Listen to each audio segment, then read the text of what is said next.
Hello, my name is Robert Navarro, And I'm Zach Weingarten. and we're going to have a little tech talk tonight. It seems that Boeing has figured out to create a new force field, and this force field is created using laser pulses that ionize the air, and from those it creates a laser-induced plasma channel in which it kind of refracts or reduces shock waves from missiles nearby. And here's a little video of how it works. And you see in the action in the background, they use a Hummer in the, I guess you'd say the Middle East or wherever, any war field. And this could just be generated on the spot and protect the Hummer from any incoming missiles, etc. It's kind of cool because then you wouldn't need to worry about the armor of the vehicle, how it's built, the toughness or anything like that, because you have a force field that can literally be made out of anything. Lightweight materials, make the vehicle faster, more efficient, all that good stuff, because it's already protected by laser beams. It's pretty cool. So it's probably going to be cost effective in the future in the long run. Definitely, because you get so many benefits. All right. So yeah, let's move on. We got these cool home theaters that are inspired by Star Trek. They range from $15,000 all the way up to $150,000. That's a lot of money for a home theater. So how do you get to $15,000 from $150,000? Like, well, this second one right here is or actually I believe do people build them? This one right here is a do-it-yourself theater. This one right here on our screen. This guy made it himself in Philadelphia. It cost him about $15,000, and he got a 19 by 14 foot place.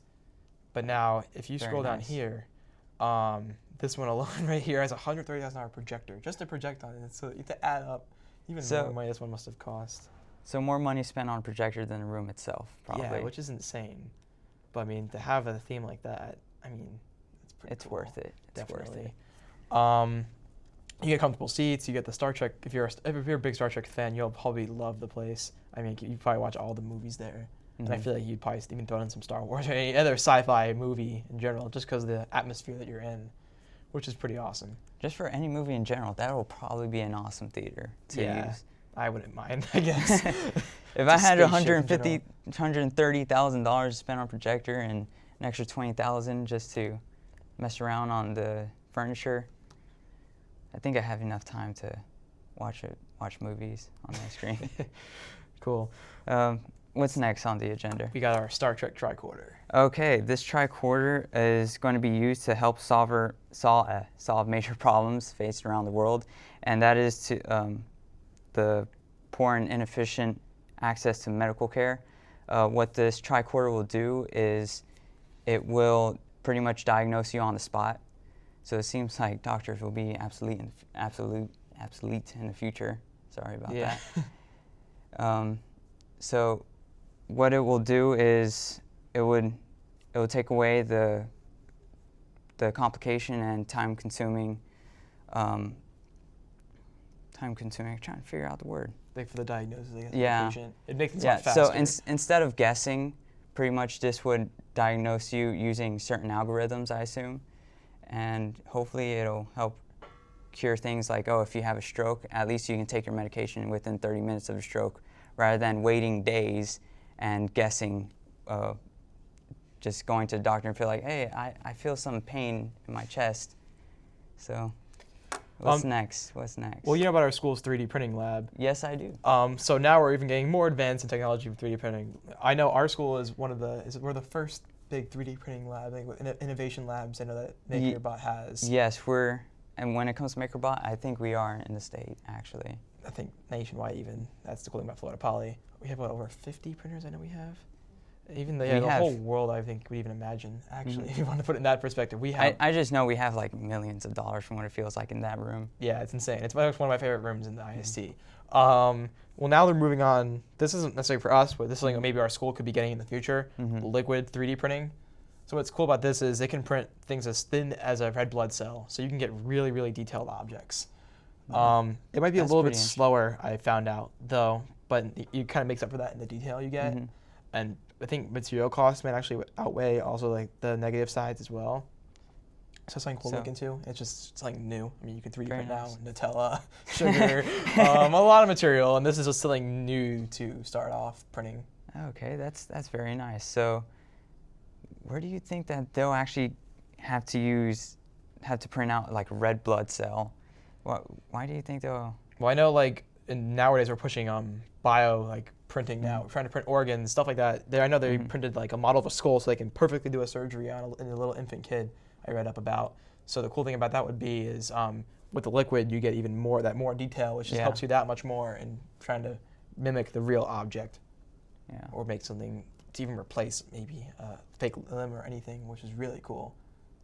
That would be very nice. Detail's pretty important and stuff like that. Have like a 3D printed bone arm. Yeah, to perfect scale. So next we have our flash drive. Okay, the flash drive that can fry your computer. It's exactly as it sounds, honestly. This flash drive is used, it's pretty much a dongle, and funny word, dongle, and it's used to, I mean, there's nothing much we can do on this. Does it? I don't think it even stores your data. It doesn't really need any more explanation. Yeah, you plug it in, computer's gone.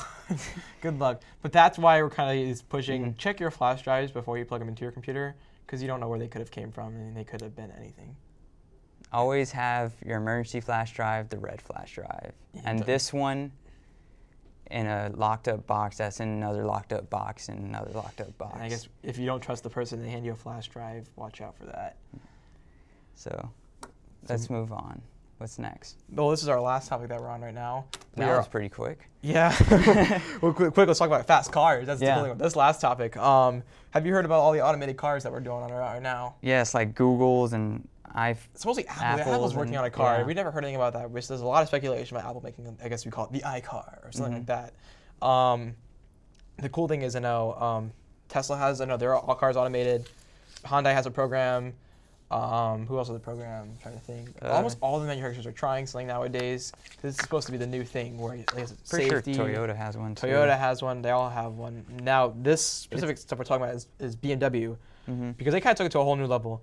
Most automated cars, they have they'll find the speed limit, they'll drive safely for you, they'll take you from A to B, stuff like that. They designed their car to drift. I think that's pretty cool. So you have automated cars, which is pretty nice and all, but now you can have an automated drifting car. We're soon going to probably see the automated performance car. That's what we're basically going to see. Stuff to do things that you weren't just driving from A to B. You're racing. You're pushing your car to the limit. You're going to be doing these cool drifts and challenges, stuff like that. That can all be done by just telling your computer, hey, take this course. And the computer might not even know what the course is. And as it's going off-road, say, for a Jeep, for instance, it would know where it's going and drive perfectly on it. That's the idea. It's like artificial intelligence for cars. It's very nice, very nice. I can picture this in car shows. Yeah. So does that wrap up this week's Tech Talk? I believe it does. So my name's Robert Navarro. And I'm Zach, and we are going to leave you guys with a video of the BMW's drifting trailer.